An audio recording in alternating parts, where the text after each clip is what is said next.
Welcome to Elemental Saturday, a sacred space where we explore the hidden realms, like water, wind, flame, stone, and the beings that dwell within them. Today we begin with water and the first ripple in our series, The Sea Change by Neil Gaiman, found in Mermaids and Other Mysteries of the Deep, edited by Paula Guran. May this story stir the waters within you. Let's get started. Now is a good time to write this down. Now, with the rattle of the pebbles raked by the waves, and the slanting rain cold, pattering and spattering, the tin roof until I can barely hear myself think, and over it all the wind's low howl. Believe me, I could crawl down to the black waves now, but that would be foolish under the dark cloud. Now hear us as we cry to thee for those in peril on the sea. The old hymns hover on my lips, unbidden, perhaps. I am not singing aloud. I cannot tell. I am not old, but when I wake, I am racked with pain, an old sea wreck. Look at my hands, broken by the waves in the sea, and twisted. They look like something I'd find on the beach after a storm. I hold my pen like an old man. My father called a sea like this a widow-maker. My mother even said the sea was always a widow-maker, even when it was gray and smooth as sky, and she was right. My father drowned in fine weather.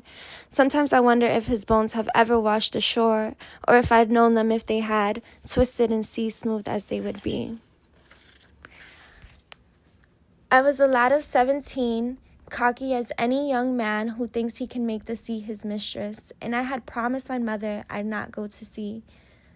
She apprenticed me to a stationer, and my days were spent with rems and choirs, but when she died, I took her savings, bought myself a small boat.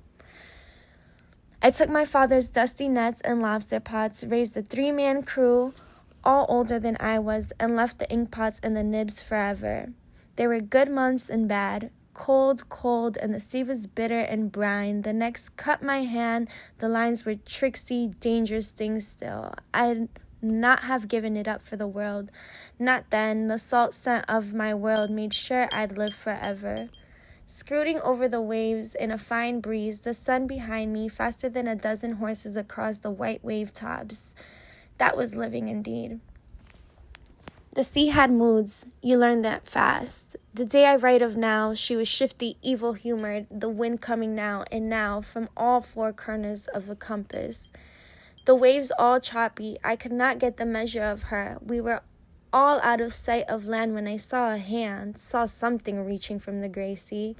Remembering my father, I ran to prow and called aloud. No answer but the lonely wail of gulls, and the air was filled with a whir of white wings, and then the swing of the wooden boom which struck me at the base of the skull.